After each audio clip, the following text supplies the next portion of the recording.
కరీంనగర్, ఆదిలాబాద్, నిజామాబాద్, మెదక్ జిల్లాల బీజేపీ అభ్యర్థి విద్యావేత్త మల్క కొమ్రయ్యను ఆశీర్వదించండి. విద్యారంగంలోని టీచర్ల సమస్యలను చట్టసభలలో గట్టిగా పోరాడుతాం. మొదటి ప్రాధాన్యత ఓటు వేసి టీచర్స్ ఎమ్మెల్సీగా గెలిపించండి. నమస్తే, వెల్కమ్ టు నమస్తే నాగేశ్వర్. అగ్రదేశం రెండవసారి అధిపతిగా ట్రంప్ ఎన్నిక కావడం, సర్వత్రా ప్రపంచం అంతా కూడా అమెరికా ఎన్నికలు ఎలా జరుగుతాయని చాలా ఆసక్తికరంగా ఎదురు చూశారు. ఊహించిన విధంగా ట్రంప్ మరొకసారి తన సత్తా చాటారు. అయితే ట్రంప్ ఆలోచనలు, ఆయన పాలన ఏ రకంగా సాగుతుంది, ప్రపంచ దేశాల మీద ముఖ్యంగా భారతదేశంపై దీని ఎఫెక్ట్ ఏ రకంగా ఉండిపోతుంది? మోడీతో చాలా క్లోజ్గా ఉండే ట్రంప్ ఆర్థికపరమైన అంశాల్లో భారత్కు చేయూతను అందిస్తారా, లేకపోతే వేరే అంశాలు ఇందులో ముడిపడి ఉంటాయా? చాలా కీలకంగా మరి ట్రంప్ రెండోసారి బాధ్యతలు చేపడుతున్న ఈ టైంలో ఆయన వ్యవహార శైలి వివాదాస్పదంగా ఆయన రెగ్యులర్గా మాట్లాడుతున్న అంశాలు కూడా మనం చూస్తూనే ఉంటాం. రెండోసారి అధ్యక్ష పదవి చేపట్టిన తర్వాత ట్రంప్ ఆలోచనలు ఎలా ఉండిపోతున్నాయి? మనతో పాటుగా సీనియర్ సంపాదకులు ప్రొఫెసర్ నాగేశ్వర్ గారు సిద్ధంగా ఉన్నారు. సార్ నమస్తే. సార్, ట్రంప్ వివాదాస్పద ప్రకటనలు చేయడం, రెండవసారి ఆయన అగ్రదేశ అధిపతిగా బాధ్యతలు చేపడుతున్న వేళ ఆయన విధానాన్ని ఏ రకంగా చూడాల్సిన అవసరం? అంటే ట్రంప్ మీరు అన్నట్లు రెండవసారి అధికారాన్ని కొద్ది గంటల్లో చేపట్టబోతున్నాడు. సో అందువల్ల ఆయన మొదటి టర్మ్లో ఏం చేశాడో మనకు తెలుసు. ఆ తర్వాత ఓడిపోయాక 4 ఏళ్ళుగా ఏం మాట్లాడాడో తెలుసు. ఆయన క్యాంపెయిన్లో ఏం మాట్లాడాడో చూసాం. గెలిచాక కూడా అమెరికన్ ఎలక్షన్స్లో ఇంట్రెస్టింగ్ ఏంటిదంటే, గెలిచాక కూడా కొన్ని వారాల టైం ఉంటుంది. ఎందుకంటే నవంబర్ 1st వీక్లో గెలుస్తారు, తర్వాత జనవరి 20th ప్రమాణ స్వీకారం చేస్తారు. సో అందువల్ల ఈ పీరియడ్లో ప్రెసిడెంట్ ఎలక్ట్ అంటారు. అలా ఎన్నికైన అధ్యక్షుడిగా ఉన్న సమయంలో ఆయన చేసిన వ్యాఖ్యలు ఇవన్నీ ఆయన డైరెక్షన్ క్లియర్గా తెలియజేస్తుంది. ఒకటి, అనేక దేశాలపైన ఆయన సుంకాలు విధించబోతున్నాడు. నాకు అత్యంత ఇష్టమైన ఇంగ్లీష్ పదం ఏది, the most loud word in the dictionary of words ఏంటంటే tariff. What a beautiful word అంటున్నాడు. అంటే అమెరికాకు వచ్చేటువంటి దిగుమతుల పైన, అంటే ఇతర దేశాల నుంచి అమెరికా చేసుకునే దిగుమతుల పైన భారీగా సుంకాలు విధిస్తా అంటున్నాడు. అందులో మిత్రపక్షాలు వైరిపక్షాలు లేవు. కెనడా పైన, మెక్సికో పైన 25% అంటున్నాడు, చైనా పైన 60% అంటున్నాడు, వరల్డ్లో అన్ని కంట్రీస్ పైన 10% అంటున్నాడు. ఈవెన్ భారతదేశంపై కూడా భారీగా ఇండియా ఇది టారిఫ్ కింగ్ అని మనం విమర్శించాడు కూడా. సో అందువల్ల టారిఫ్ విధించబోతున్నాడు, అది క్లియర్. సో చాలా స్పష్టంగా ట్రంప్ ప్రకటించాడు, Day 1 నుంచి అమెరికాలోకి వచ్చే ఇంపోర్ట్స్ పైన టారిఫ్ విధిస్తాడు. సో ఇది ఖచ్చితంగా గ్లోబల్ ట్రేడ్ను ప్రభావితం చేస్తుంది. ఇప్పుడు ఎందుకంటే ప్రపంచంలో ఉండేటువంటి మొత్తం ట్రేడ్లో 15.8% అమెరికా చేసుకున్న దిగుమతులు. దాని తర్వాత యూరోపియన్ యూనియన్ 13.7%, మీకు చైనా 12.9%. అందువల్ల నియర్లీ 15-16% గ్లోబల్ ఇంపోర్ట్స్ అమెరికా చేసుకుంటుంది.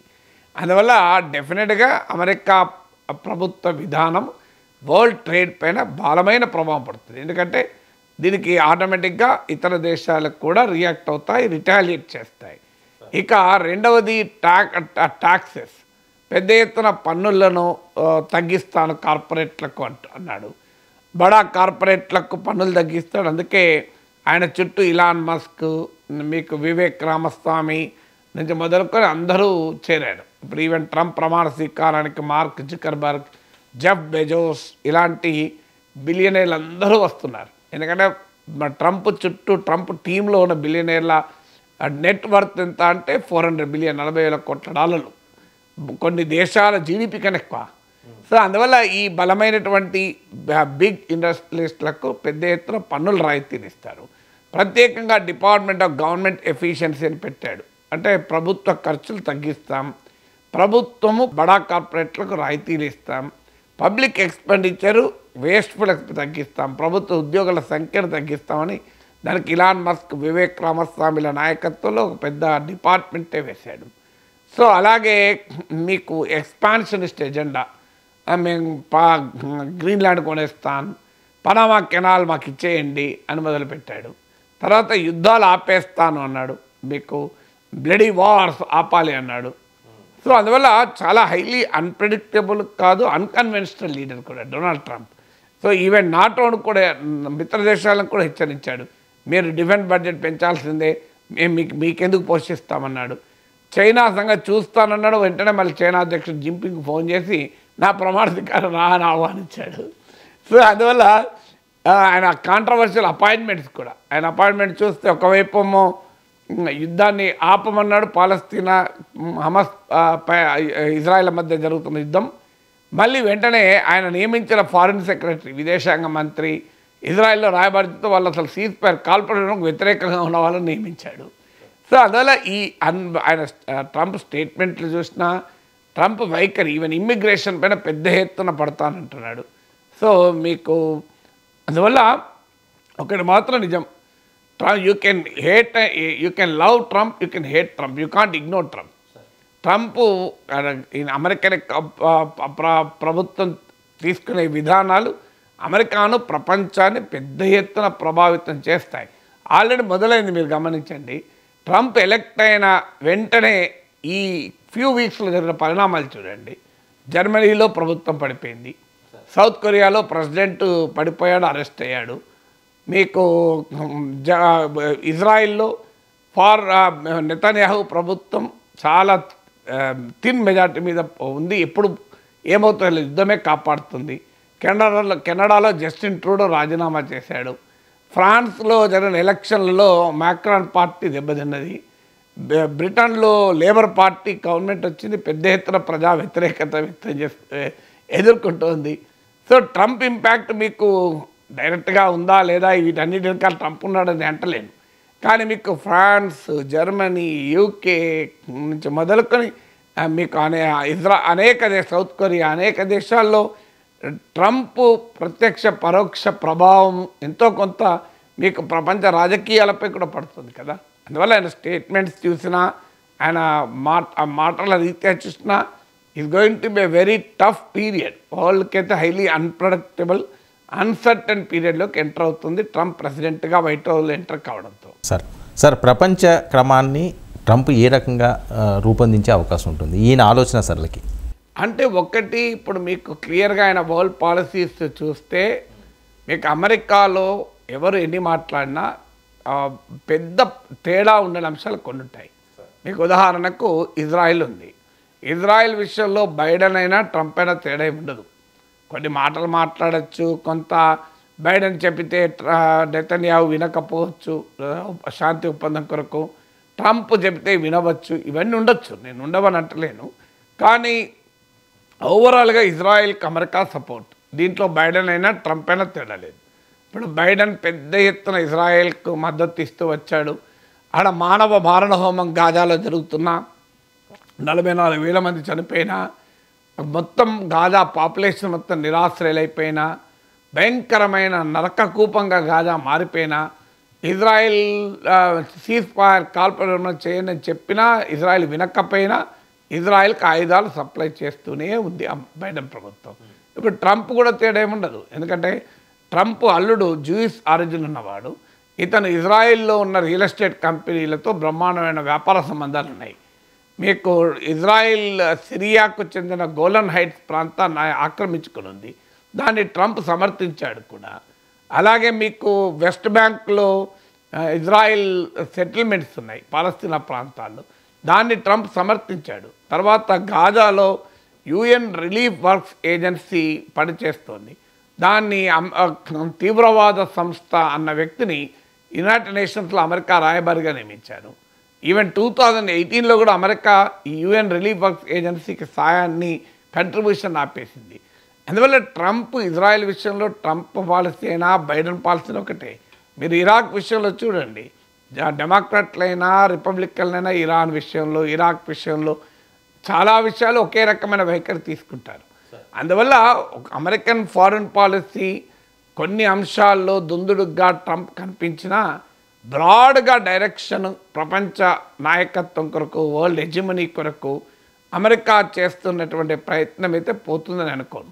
సరే. మీకు రష్యన్ అధ్యక్షుడు పుతిన్తో మంచి రిలేషన్స్ ఉన్నాయి. అయినా కూడా లాస్ట్ టైం ప్రెసిడెంట్గా ఉన్నప్పుడు రష్యా పైన కూడా పడ్డాడు. ఇప్పుడు చైనాను ఒకవైపు సంగతి తెలుస్తా అంటున్నాడు. కానీ మీరు చైనా అధ్యక్షుడితో మాట్లాడాడు, అసలు చైనా అధ్యక్షుడిని ఇన్వైట్ చేశాడు. చైనా కూడా రియాక్ట్ అయింది, మనం కోఆపరేషన్ కాన్ఫ్రంటేషన్ ఉండకూడదని. ట్రంప్ అమెరికా చైనా కలిస్తే ప్రపంచంలో అన్ని సమస్యలకు పరిష్కారం చెప్పచ్చు అన్నాడు. సో అందువల్ల అమెరికన్ పాలసీ ఫర్ హెజమనీ అంటే అమెరికా పొలిటికల్, ఎకనామిక్, మిలిటరీ హెజిమనీ కొరకు అమెరికా చేసే ప్రయత్నంలో పెద్ద తేడా రాదు. ఇక మీకు ఉక్రెయిన్ వార్ విషయంలో కొంత బైడెన్ యుక్రెయిన్కు ఫ్రీ బ్లాంక్ చెక్ ఇచ్చి మీరు ఎంతంత సాయం చేస్తూ వచ్చాడు. Trump stop this war, bloody war అంటున్నాడు. అందువల్ల యుక్రెయిన్కు సపోర్ట్ ఆగిపోవచ్చు. నాటో దేశాల డిఫెన్స్ స్పెండింగ్ పెంచుకోమని చెప్తున్నాడు.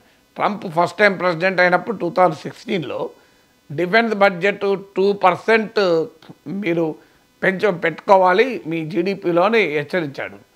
6 నేషన్స్ 2016లో 6 కంట్రీస్ ఇన్ నాటోలో ఉంటే ఆ నాటోలో ఉన్న దేశాల్లో 6 దేశాలు మాత్రమే 2% కేటాయించేది. ట్రంప్ వెళ్ళిపోయే టైంకి అది మీకు 23 దేశాలు 2%కి చేరాల్సి వచ్చింది. ఇప్పుడైతే ఏకంగా 5% మీరు మీ బడ్జెట్లో 5% డిఫెన్స్ కేటాయించాలి అంటున్నాడు. అందువల్ల నాటోలో కొంత ఘర్షణ, కొంత ఒక రకమైన అనీజీ ట్రెండ్ ఉండవచ్చు. సో అందువల్ల ఇప్పుడు చైనాను కంటైన్ చేసేటువంటి విధానంలో ట్రంప్ అయినా బైడెన్ అయినా పెద్ద తేడా ఉండదు. అందువల్ల కొన్ని పాలసీస్లో ఉక్రెయిన్ విషయంలో కొంత యుద్ధాన్ని ఆపే విషయంలో తేడా ఉంటే ఉండొచ్చేమో. కానీ ఓవరాల్గా వెస్ట్రన్ యూరోప్, ఈస్ట్ రష్యా పట్ల వైఖరిలో కాస్త తేడా ఉండదు. ఎందుకంటే పుటిన్ యుద్ధం చేయడానికి కూడా నేను అర్థం చేసుకోగలుగుతా అన్నాడు. సో అందువల్ల కొన్ని చేంజెస్ అనివార్యంగా ఉంటాయి వరల్డ్ ప్రపంచం పైన ప్రభావం. కానీ మౌలికంగా వరల్డ్లో అమెరికన్ హెజమనీ, అమెరికన్ డామినేషన్కు విషయంలో ట్రంప్ అయినా బైడెన్ అయినా డెమోక్రటిక్ ఉండరు. ఎందుకంటే బైడెన్ ఇప్పుడు మీకు బ్రిక్స్ నేషన్లను కూడా హెచ్చరించాడు, మీరు కనుక డాలర్కు ప్రత్యామ్నాయం చూస్తా అంటే సంగతి చూస్తామన్నాడు. సో అందువల్ల మౌలిక fundamental differences to preserve and promote American hegemony అయితే మారదు. కానీ కొన్ని విషయాలు ఇప్పుడు నేను చెప్పినట్టు ఉక్రెయిన్ విషయంలో, నాటో విషయంలో, కొన్నిటి విషయంలో కొంత తేడా ఉంటే ఉండవచ్చు. కొన్నిట్లో మాటలను బట్టి మనం చెప్పలేము. ఇప్పుడు ఇరాన్ విషయంలో బైడెన్ అన్నాడు, మీరు న్యూక్లియర్ టార్గెట్ అటాక్ చేయకండి, ఆయిల్ టార్గెట్ అటాక్ చేయకండి అన్నాడు. ట్రంప్ ఏమో న్యూక్లియర్ టార్గెట్స్ని ఫస్ట్ అటాక్ చేయమన్నాడు. కానీ ఈ ఇరాన్ పైన అటాక్ చేయొద్దని ట్రంప్ అల్లే బైడెన్లే.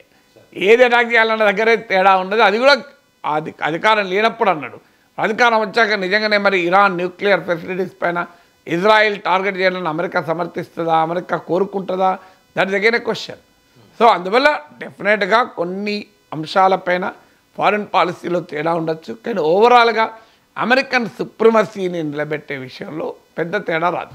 సార్, అంటే అమెరికన్ ప్రయోజనాల కోసమే ట్రంప్ నిత్యం ఆలోచిస్తుంటారు. ఆ రకంగానే ఆయన ముందుకు సాగుతుంటారు. ఏ దేశమైనా ఏదైనా సరే ఆయన పెద్దగా కేర్ చేయడు. ఎప్పుడు ఎలా ఉంటాడో అన్నది కొద్దిగా ట్రిపికల్గా ఉంటుంది ఆయన ఆలోచన తీరని. అంటే అత్యంత పోలరైజేషన్ క్యారెక్టర్ ఉన్న ఆయన అమెరికా సమాజాన్ని తీర్చిదిద్దే విధంగానే ఆయన ఆలోచనలు ఉంటాయి అనుకోవచ్చా సార్? అమెరికా సమాజాన్ని తీర్చిదిద్దుతాడు, ఎలా తీర్చిదిద్దుతాడన్న సమస్య కదా.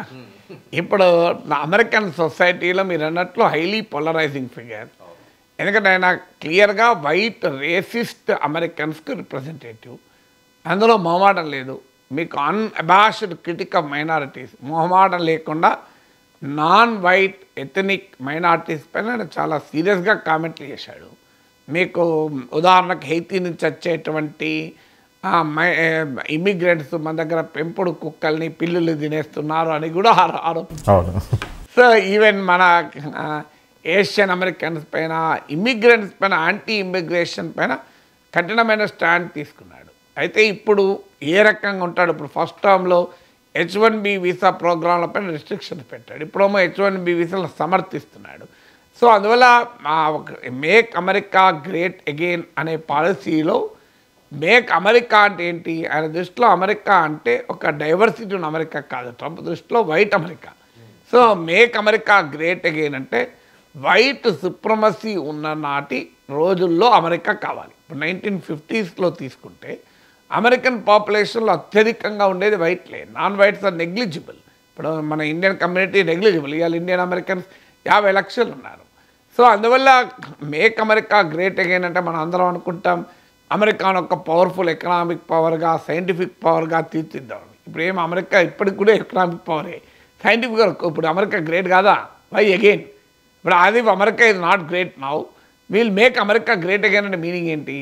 మేక్ అమెరికా గ్రేట్ అగైన్ అన్న దానికి మీనింగ్ ఇప్పుడు అమెరికా గ్రేట్గా లేకపోతే you to make America great again.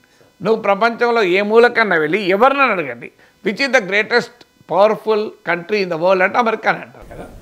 So అందువల్ల మళ్ళీ మేక్ అమెరికా గ్రేట్ అగైన్ ఏంటి అంటే మేక్ అమెరికా గ్రేట్ అగైన్ అంటే మేక్ అమెరికా వైట్ అమెరికా అని. దాని ఉద్దేశం ఏంటంటే ఒకప్పుడు వైట్ అమెరికన్ సుప్రమసీ ఉన్న దేశం మాది, ఇప్పుడు దీని డెమోగ్రఫీ మారిపోతుంది. అందువల్ల మీకు ట్రంప్ చుట్టూ ఉన్న స్టీవ్ బ్యానన్, లారా లూమర్ వీళ్ళందరూ కూడా ఏం చెప్తున్నారు, అసలు నాన్ వైట్లు ఉండకూడదు, అమెరికా ఇది nation off white evangelist Christians, వీళ్ళు తప్ప ఇంకెవరు ఉండకూడదు అమెరికాలో అనే వైఖరి తీసుకుంటున్నారు. సో అందువల్ల మీకు అమెరికన్ సొసైటీలో అఫ్కోర్స్ ఎలక్షన్ టైంలో ఓట్ల కొరకు మాట్లాడింది, ఆ తర్వాత ఎలా ఉంటుంది అనేది వేరే విషయం.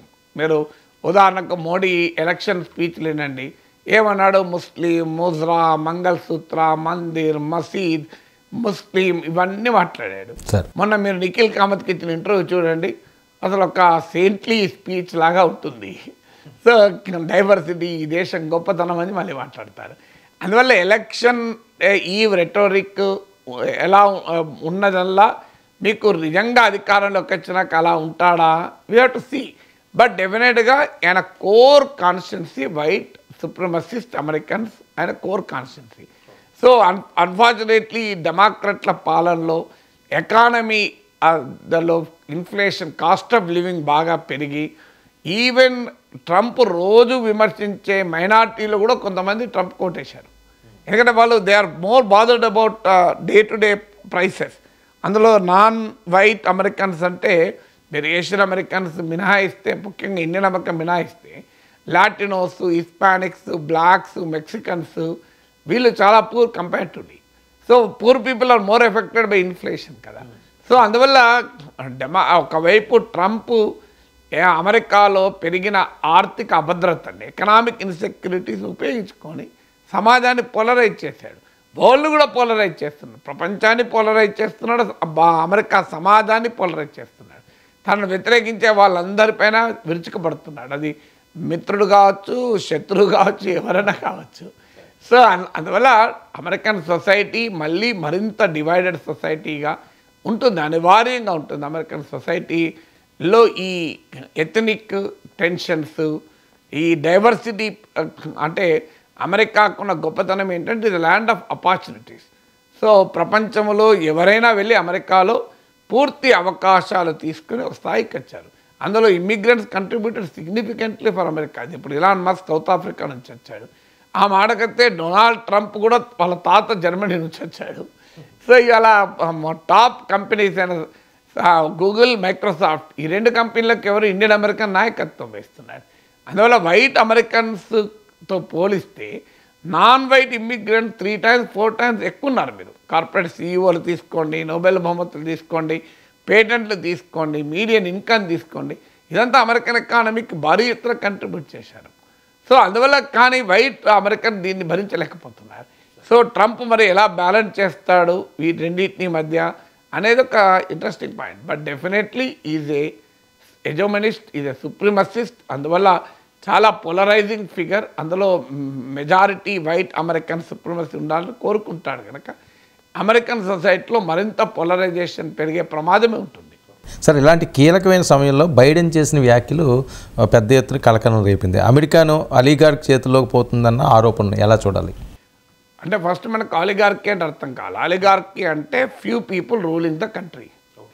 మరి America is the oldest democracy. ఇవాళ కాదు, చాలా ఏళ్ళైంది అమెరికాకు స్వాతంత్రం వచ్చి. మరి ఇంత ఓల్డెస్ట్ డెమోక్రసీ ఆలిగార్కీ ఎట్లా అవుతుంది? నిన్నగా మన ప్రజలు ఎన్నుకున్నారు కదా ట్రంప్ను. అమెరికన్ కాంగ్రెస్లోని ఉభయ సభల్లో రిపబ్లికన్ల మెజారిటీ వచ్చింది. ట్రంప్ ఎలక్టోరల్ కాలేజ్ ఓట్లలో మెజారిటీ వచ్చింది.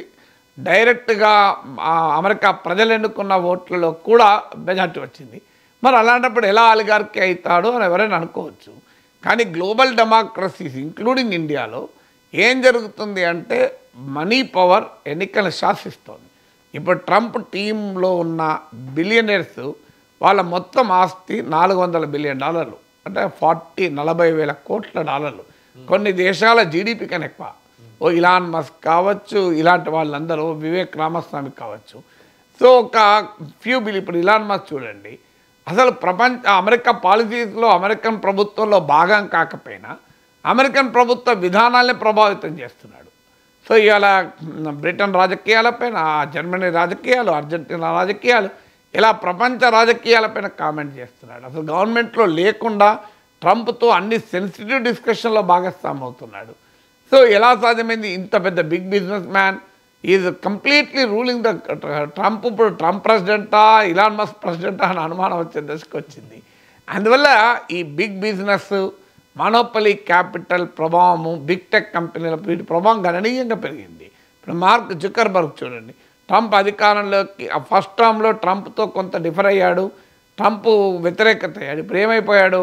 వెంటనే ట్రంప్ గెలవడంతోనే వెళ్ళాడు, ట్రంప్ లగ్జరీ రిసార్ట్కి వెళ్ళి ఆయనతో భోజనం చేసి వచ్చాడు. ట్రంప్ కూడా చాలా మారిండు పిల్లగాడు అన్నాడు. సో అంతా మారిపోయింది. ఇప్పుడు ఫేస్బుక్ మెటాలో వెంటనే ట్రంప్ కోరిన విధంగానే ఈ ఫ్యాక్ట్ చెకర్స్ని తీసేసాడు, ఫ్రీ స్పీచ్ ఏమన్నా చేసుకోవచ్చు అంటున్నాడు. సో ఈ following Elon Musk line now. So అందువల్ల ట్రంప్ రావడము, మార్క్ జుకర్బర్గ్ మెటా మారడము ఒకేసారి ఎందుకు జరుగుతుంది? సో అందువల్ల వీళ్ళు క్లియర్గా ట్రంప్ వెనకాలంటున్నారు. ఈవెన్ టిక్ టాక్, ఇప్పుడు అమెరికా సుప్రీంకోర్టు కూడా టిక్ టాక్ పైన నిషేధాన్ని సమర్థించింది. ఇప్పుడు Trump tick talk CEO show చీ అనుకుంటాను పేరు, ఏదో చైనీస్ నేమ్. సో అతన్ని తన ప్రమాణ స్వీకారానికి ఇన్వైట్ చేశాడు. ఇప్పుడు ట్రంప్ విక్టరీ ర్యాలీలో కూడా పాల్గొనబోతున్నాడు. అంటే క్లియర్గా ఆలిగార్స్ అమెరికన్ ప్రెసిడెంట్ పైన, ఆయన విధానాల పైన పవర్ఫుల్ ప్రభావం చూపుతున్నారు. ఎందుకంటే అమెరికాలో ఎలక్షన్లను క్యాంపెయిన్ ఫైనాన్స్ శాసిస్తుంది, ఎవరు పడతారు కాలేరు. పెద్ద ఎత్తున లాబింగ్ జరుగుతుంది, పెద్ద ఎత్తున కార్పొరేట్ ఫండింగ్ జరుగుతుంది, బహిరంగంగా జరుగుతుంది. మన దగ్గర ఉన్న రహస్యంగా, అక్కడ ఏం రహస్యం వెళ్ళలేదు. ఇప్పుడు ఇలాన్ మస్క్ $250 బిలియన్, $265 బిలియన్ ఖర్చు పెట్టాడు. మామూలు ఖర్చు పెడతలేదు వీళ్ళు. సో భారీగా, కరెక్ట్ ఫిగర్ గుర్తులేదు కానీ భారీగా ఖర్చు పెడుతున్నారు. సో అయితే ఇది బైడెన్ అన్నట్లు ట్రంప్తోనే మొదలైందా? కాదు. ఇప్పుడు బైడెన్ వెనకాల కూడా ఈ బిగ్ కార్పొరేట్స్ ఉన్నారు, లేదా వీళ్ళే. ఇప్పుడు ట్రంప్ ఉన్నా బైడెన్ ఉన్నా వాళ్ళే నిర్ణయిస్తున్నారు. ఎందుకు పిట్టల్లాగా జనం చనిపోతున్న గన్లను ఎందుకు నిషేధించలేకపోతున్నారు? ఎందుకు అమెరికాలో డ్రగ్స్ నిషేధించలేకపోతున్నారు? కారణం ఏంటంటే ఈ gun Cartel America national rifle association అంటారు. సో వాళ్ళు అమెరికన్ పాలసీని డిసైడ్ చేస్తారు, మిలిటరీ ఇండస్ట్రియల్ కాంప్లెక్స్ డిసైడ్ చేస్తారు. అందుకే యుద్ధాలను ట్రంప్ ఆపాలన్నంత తొందరగా ఆపలేడు. ఎందుకంటే అమెరికన్ ఎకానమీలో ఈ మిలిటరీ ఇండస్ట్రియల్ కాంప్లెక్సెస్ ఒక పవర్ఫుల్ ప్రభావం చూపుతారు. మరి వాళ్ళకు లాకిడ్ మార్టిన్ ఇట్లాంటి వాళ్ళకు మరి ఆయుధాల అమ్మకాలు లేకపోతే, యుద్ధాలు లేకపోతే వాళ్ళు ఎలా బతుకుతారు? వాళ్ళకు అలాగే ఆయిల్ కార్టెల్స్ అమెరికాను డామినేట్ చేస్తాయి. అందుకే మీరు గమనించండి, అమెరికా ప్రపంచంలో ఎక్కడ ఆయిల్ ఉంటే అక్కడికి అమెరికా కంపెనీలు వెళ్తాయి, అమెరికన్ రాజకీయాలు కూడా వెళ్తాయి. ఇప్పుడు గ్రీన్లాండ్ పైన ఎందుకంత అంత పట్టింపు ట్రంప్ చూపుతున్నాడు? కారణం ఏంటంటే అలా 90 బిలియన్ బ్యారల్స్ చమురుంది అక్కడ. అలాగే 30% ఆఫ్ గ్లోబల్ గ్యాస్ రిజర్వ్ గ్రీన్లాండ్లో ఉంది. గ్రీన్లాండ్ -50 డిగ్రీ సెంటిగ్రేడ్ ఉంటుంది. కానీ ఇప్పుడు గ్లోబల్ వార్మింగ్ వల్ల ఆ ఐస్ కరిగిపోతుంది. అది మీకు ఇండియాలో 2/3 ఉంటుంది, అంత పెద్ద దేశం. కానీ ఆడ జనాభా 60,000 మంది. అందువల్ల పర్ క్యాపిటా మినరల్స్ చాలా ఎక్కువ ఉన్నాయి. అందువల్ల మీరు గమనించండి, కెనడా మాకు ఇచ్చేయండి అంటున్నాడు. మీరు గమనిస్తే ఎందుకంటున్నాడు? మీరు ఇలా ఎందుకు ఇజ్రాయెల్కి మద్దతు ఇస్తున్నాడు? ఎందుకు అరబ్ దేశాలు, సౌదీ అరేబియా ట్రంప్కు పెద్ద ఫ్రెండ్ ఎందుకు? మరి ఆడ సౌదీ అరేబియా ప్రపంచంలో ఉన్న చమురు నిక్షేపాల్లో 25% ఉంటారు. పక్కనున్న వెనిజులాలో ప్రభుత్వాలని తానే మారుస్తా అంటుంది అమెరికా.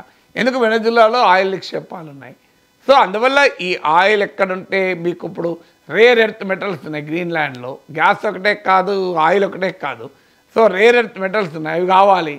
మీరు ఇలా ప్రపంచంలో ఉన్న మినరల్ రిసోర్సెస్ పైన ఇవాళ ఈ పెద్ద పెద్ద కంపెనీలు, మిలిటరీ ఇండస్ట్రియల్ కాంప్లెక్స్ నుంచి ఆయిల్ కంపెనీస్ వరకు ఇలా శాసిస్తున్నాయి కదా. అందువల్ల డెఫినెట్గా అయితే బైడెన్ అన్నట్లు ట్రంప్తోనే మొదలు కాలేదు. డెమోక్రాట్లున్నా రిపబ్లికన్లున్నా అమెరికాను శాసించేది అమెరికా నడిపించేది ఆలిగార్స్, అందులో అనుమానం లేదు. మీకు అమెరికన్ పాలసీస్ కొంత బైడెన్ బిగ్ కార్పొరేట్స్ పైన పన్నులు వేయాలి అన్నాడు, బైడెన్ ట్రంప్ ఏమో పన్నులు తగ్గించాలంటున్నాడు. ఇలాంటి కొన్ని ఎకనామిక్ పాలసీస్ పైన డిఫరెన్స్ ఆఫ్ ఒపీనియన్ ఉండొచ్చు, లేదని నేను అంటలేను. But basically the big monopoly houses run the countries. ఇప్పుడు మీరు అమెరికానే కాదు, మన దేశంలో అదాని 11 లక్షల కోట్ల ఆస్తులున్న కంపెనీ, అదానికి ఏ చట్టం వర్తిస్తుంది, అదాని పైన ఏ పార్లమెంటరీ ప్రూవ్ ఉన్నది, అసలు అదాని పైన తన ఆగర్భ శత్రువు అయినటువంటి జగన్మోహన్ రెడ్డి 1750 కోట్లు అదాని దగ్గర లంచాలు తీసుకున్నాడని అమెరికాలో కేసు ఉంటే జగన్ ముట్టుకుంటలేడు చంద్రబాబు నాయుడు అదాని ఉండడం వల్ల. దాన్ని అధ్యయనం చేస్తున్నా అంటున్నాడు తప్ప ముట్టుకుంటాడా? సో అందువల్ల ఇండియాలో కూడా మీరు కలదే జరుగుతుంది కదా. అదానిపైన సెబీ విచారణ ఉండదు, అదానిపైన సిబిఐ విచారణ ఉండదు, ఈడీ విచారణ ఉండదు. ఏ అమెరికాలో ప్రభుత్వ న్యాయ మంత్రిత్వ శాఖ డిపార్ట్మెంట్ ఆఫ్ జస్టిస్ కేసు పెట్టినా అది ఆ సోలార్ స్కామ్ను ఉపయోగించుకొని జగన్మోహన్ రెడ్డి జైలు వేసే అవకాశం ఉన్న చంద్రబాబు నాయుడు ఏమీ చేయడం లేదు కదా, అధ్యయనమే చేస్తున్నాడు కదా. సో అందువల్ల ఈ ఆలిగార్స్ ప్రపంచవ్యాప్తంగా డెమోక్రసీలు శాసిస్తున్నారు. నాన్ డెమోక్రసీస్నే కాదు, ప్రజాస్వామిక వ్యవస్థల్ని కూడా ప్రత్యక్షంగా పరోక్షంగా శాసిస్తున్నారు. సార్ భారతదేశం చాలామంది ఈ అమెరికా అంటే ఎగబడి వెళ్తున్న పరిస్థితి. అయితే ట్రంప్ వచ్చిన తర్వాత భారత్ అమెరికా సంబంధాలపై ట్రంప్ 2.0 ప్రభావం ఎలా ఉండే అవకాశం ఉంటుందని అందులోని ప్రశ్న. అంటే ఇప్పుడు ట్రంప్ ఖచ్చితంగా ఇండియా పైన కూడా టారిఫ్ విధిస్తాడు. India is a tariff king అని విమర్శించాడు. నిజంగా చెప్పాలంటే ఇండియాలో టారిఫ్ ఎవరేజ్ టారిఫ్ జస్ట్ 17%. కానీ మన పైన అన్ఫేర్గా అటాక్ చేస్తున్నాడు. సో భారీగా టార్గెట్స్ ఏం లేవు. ఈవెన్ అమెరికాకు ఇండియాకు మధ్య ట్రేడ్ కూడా చైనాతో ఉన్నట్లు అన్బ్యాలెన్స్గా లేదు. మీకు ఉదాహరణకు చైనాతో ట్రేడ్ డెఫిసిట్ $442 బిలియన్ ఉంటుంది, $443 బిలియన్ ఉంటే ఇండియాతో ట్రేడ్ డెఫిసిట్ $44 బిలియన్. అందులో డిఫెన్స్ ఇంపోర్ట్స్ కూడా కలిపితే అసలు డెఫిసిటే ఉండదు. ఎందుకంటే ఈ ట్రేడ్ డెఫిసిట్ లెక్కల్లో డిఫెన్స్ ఇంపోర్ట్స్ను పెద్దగా పట్టించుకోరు. ఇప్పుడు ఇండియా దిగుమతి చేసుకునే మొత్తం డిఫెన్స్ దిగుమతుల్లో 13% దాకా అమెరికా నుంచే. సో ఈవెన్ మనకు అమెరికాకు మన సర్వీసెస్లో మనకు కాస్త సర్ప్లస్ ఉంది, అదంతా $7-8 బిలియన్. మీకు మనతో పోలిస్తే చైనాతో డెఫిసిట్ 9.5 టైమ్స్ ఎక్కువ ఉంది.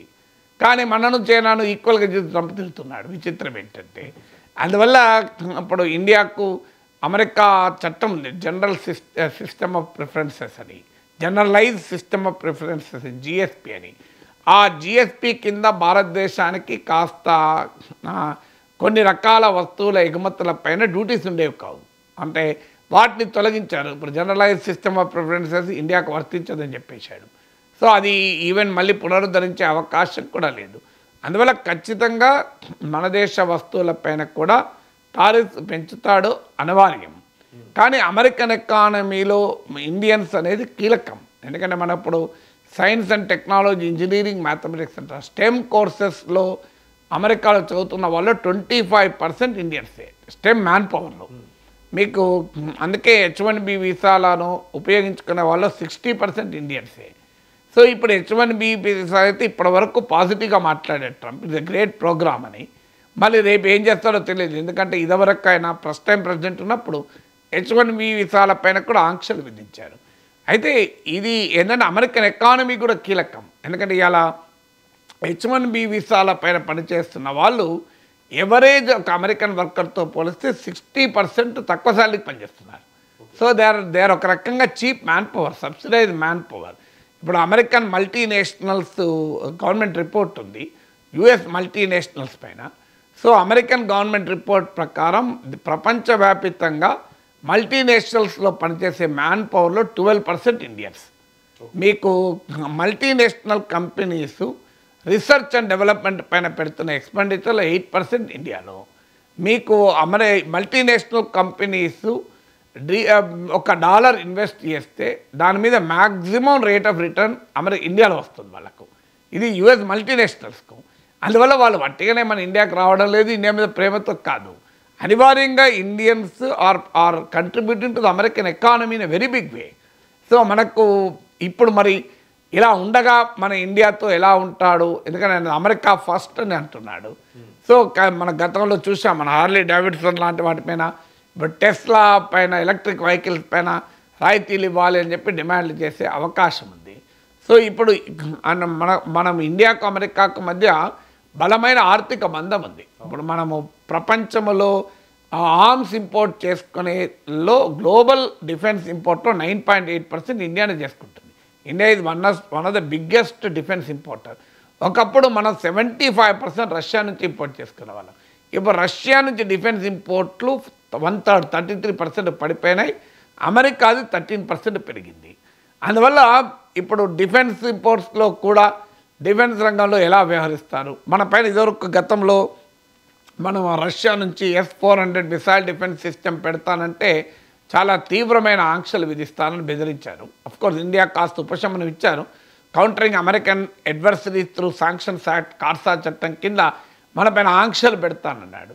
సో అందువల్ల హైలీ అన్ప్రెడిక్టబుల్గా ఉన్నాడు. ఖచ్చితంగా ఇండియానే కాదు, అమెరికా ఫస్ట్ అనే తన పాలసీ వల్ల అనివార్యంగా ఇండియన్స్ పైన కూడా పడుతుంది. మనం ఇంత సిగ్నిఫికెంట్గా కంట్రిబ్యూట్ చేస్తున్నాం. ఇప్పుడు అమెరికాలో చదువుకునే వాళ్ళలో 3,20,000 మంది ఇండియన్స్ ఉన్నారు. వీళ్ళు ఏటా $7.7 బిలియన్ అమెరికాలో ఖర్చు చేస్తున్నారు. సో అందువల్ల ఒకవైపు ఏమో నేను ఈ గణాంకాలు మీకు ఇచ్చాను. ఇప్పుడు 3,20,000 మంది విద్యార్థులు ఏటా $7.7 బిలియన్ ఖర్చు పెడుతున్నారు. అమెరికాలో ఉండే స్టెమ్ మ్యాన్ పవర్లో 25% ఇండియన్స్. మరి ఈ కంట్రిబ్యూషన్ అమెరికాకు అవసరం. అమెరికన్ ఎకానమీని మనం సబ్సిడైజ్ చేస్తున్నాం ఒక రకంగా. అదే సమయంలో మన పైన అటాక్ చేస్తా tariff king India, highest tariff India పైనే ఉన్నాయంటున్నాడు.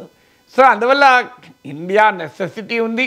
అదే సమయంలో వరల్డ్లో అందరిపైన అమెరికా ఫస్ట్ అనే పాలసీలో భాగంగా అటాక్ చేస్తా అంటున్నాడు. మరి ఇది ఎలా ప్లే అప్ అవుతుంది అనేది something to be watched. But డెఫినెట్గా క్రిటికల్ మూమెంట్ ఉంటుంది. ఆల్రెడీ ట్రంప్ ప్రభావం రష్యా పైన, అమెరికా శాంక్షన్స్ బైడెన్ ప్రభుత్వమే పెంచింది. ఫలితంగా గ్లోబల్ ఆయిల్ ప్రైసెస్ ఇప్పుడు $82 పెరిగింది ఒక బ్యారెల్ చమురు ధర. ఇప్పుడు 82 కాదు, 85, 90 వరకు కూడా పెరుగుతుంది అంటున్నారు. అలా పెరిగితే అనివార్యంగా మన ఎకానమీ పైన ప్రతికూల ప్రభావం పడుతుంది. మీరు ఈవెన్ రూపాయి విలువపై కూడా నెగిటివ్ ఇంపాక్ట్ పడుతుంది. ఎందుకంటే అమెరికా డాలర్ను స్ట్రెంగ్తన్ చేయాలి అనే ట్రంప్ విధానం కనుక డాలర్ బలపడడం వల్ల రూపాయి $86-87 డాలర్కి 86-87 రూపీస్ పడిపోయింది.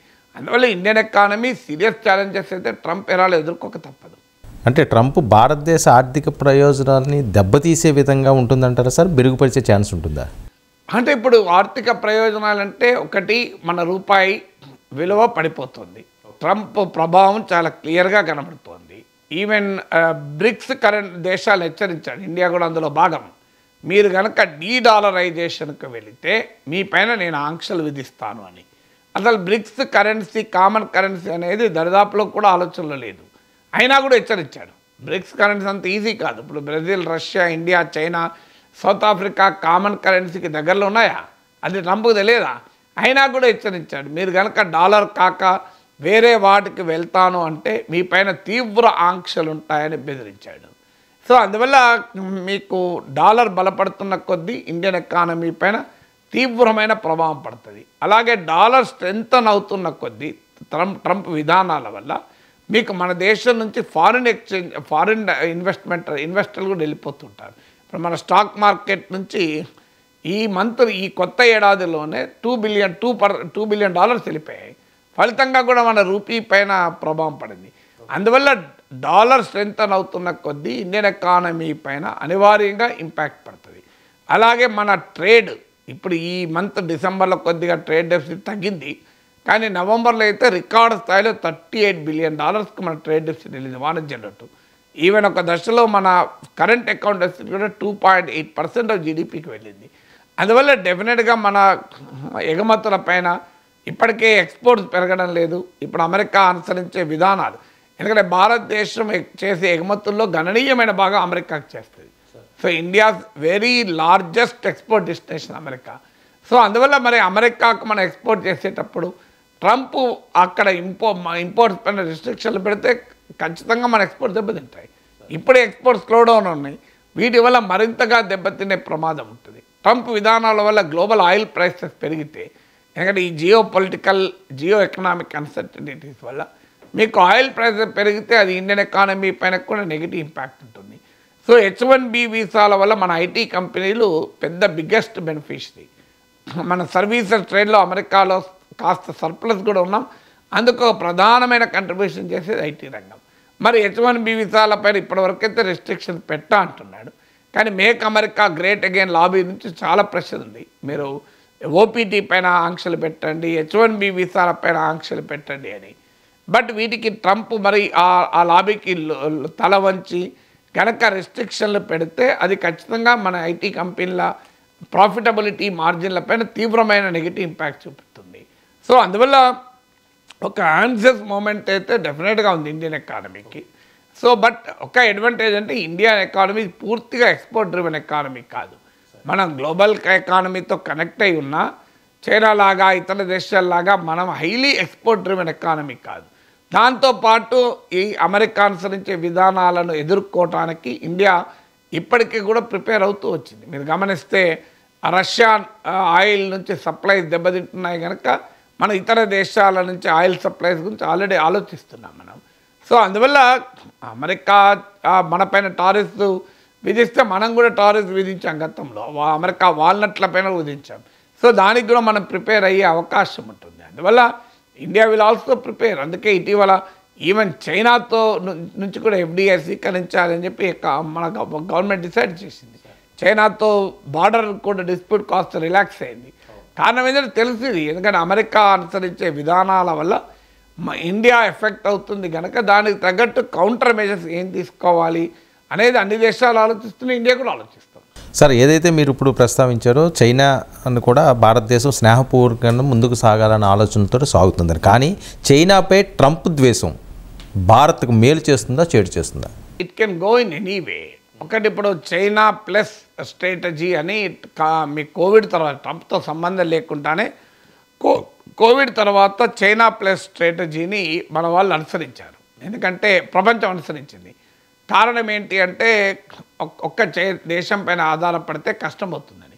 దాని నుంచి మన దేశం బాగా లాభం అవుతుంది. చైనాను వదిలి వెళ్తున్నా లేదా చైనాతో పాటు ఇంకో దేశంలో పెట్టుబడులు పెడుతున్న వారి వల్ల భారతదేశానికి వస్తాయి పెట్టుబడులు, మన ఆత్మనిర్భరతకు ఉపయోగపడుతుంది, మన మేక్ ఇన్ ఇండియాకు ఉపయోగపడుతుంది అన్నారు. కానీ ఇండియాకి వచ్చింది తక్కువ, వియత్నాంకి వెళ్ళింది ఎక్కువ. సో అందువల్ల చైనా పైన ఆంక్షలు ఆటోమేటిక్గా ఇండియాకు లాభం అవుతుందని చెప్పలేము. దాన్ని మనం ఉపయోగించుకునే స్థితిలో ఉంటే లాభం అవుతుంది.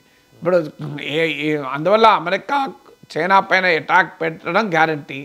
ఇప్పుడు కానీ అదే సమయంలో అమెరికా చైనా రిలేషన్స్లో మనకు అర్థం కావాల్సింది, ఇప్పుడు ఉదాహరణకు లైసెన్స్డ్ కొన్ని ఎక్స్పోర్ట్ లైసెన్స్ ఉంటాయి. అండ్ అమెరికా ఇప్పుడు critical technologies, dual uses technology, చైనాపై కూడా చిప్స్, అడ్వాన్స్ చిప్స్ పైన అమెరికా తీవ్రమైన ఆంక్షలు పెడుతుంది. అది కూడా మన ఇండియన్ ఎకానమీ పైన కూడా నెగిటివ్ ప్రభావం పడే అవకాశం ఉంటుంది. ఎందుకంటే భారతదేశానికి కూడా మరి అమెరికా చైనా పైన ఎలా పెడతాడో ఇండియా పైన కూడా పెట్టే అవకాశం ఉంది.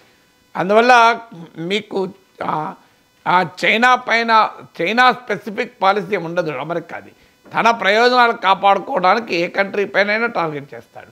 ఇప్పుడు ఇంత చెప్తున్నాడు కదా చైనా వ్యతిరేకం. మీకు ఒక్క లెక్క చెప్తాను. ఇప్పుడు మన టోటల్ అమెరికా మనకు చేసే ఎగుమతుల్లో కేవలం 0.4% రిస్ట్రిక్టెడ్ ఎగుమతులు, అంటే లైసెన్స్డ్, అంటే కంపల్సరీ ప్రభుత్వ అనుమతి తీసుకోవాలని రూల్స్ ఉన్న రిస్ట్రిక్టెడ్ ఎగుమతులు 0.4%. అదే చైనా విషయంలో 0.8%. మరి చైనా పైన ఇన్ని ఆంక్షలు ఉన్నా కూడా మనకన్నా ఎక్కువగా క్రిటికల్ టెక్నాలజీ చైనాకి వెళ్తున్నాయి. అందువల్ల ఇవన్నీ ఒక స్ట్రేట్ జాకెటెడ్గా ఉండవు. బట్ డెఫినెట్గా అమెరికా చైనా మధ్య వాణిజ్య యుద్ధం ప్రపంచ ట్రేడ్ను ప్రభావితం చేస్తుంది, ప్రపంచ ఎకానమీని ప్రభావితం చేసినప్పుడు అది ఖచ్చితంగా మనలాంటి ఎకానమీకి కూడా ఉంటుంది. అందువల్ల మీరు చైనా ఇంపోర్ట్స్ పైన ట్యాక్సెస్ పెంచి, సుంకాలు పెంచి ఇండియన్ నుంచి వచ్చే వాటిపైన నేను పెంచాను అన్నప్పుడు మనకు లాభం. ఇప్పుడు ఏమంటున్నాడు, చైనా నుంచి వచ్చేది, ఇండియా నుంచి వచ్చేది, కెనడా నుంచి వచ్చేది అన్ని దేశాల మీద పెడతా అంటున్నాడు కదా. అన్ని దేశాల మీద పెట్టినప్పుడు మనకు వచ్చే ప్రయోజనం ఎలా ఉంటుంది? అంటే ఓవరాల్గా ట్రంప్ అన్నది ఎటువైపు తిరుగుతుందో కూడా చెప్పలేని పరిస్థితి అంటారా ఆయన వ్యవహార శైలి? అంటే కొంత అన్ప్రెడిక్టబిలిటీ ఉన్నా కూడా కొంత మనం అర్థం చేసుకోవచ్చు. డెఫినెట్గా అమెరికా ఫస్ట్ అనే పాలసీ అనుసరిస్తాడు. ట్రేడ్ వార్స్ పెరుగుతాయి, ట్రేడ్ ఘర్షణలు పెరుగుతాయి. సో అనేక రకాలుగా రకరకాల దేశాలను నయానా భయానా బెదిరించడం పెరుగుతుంది.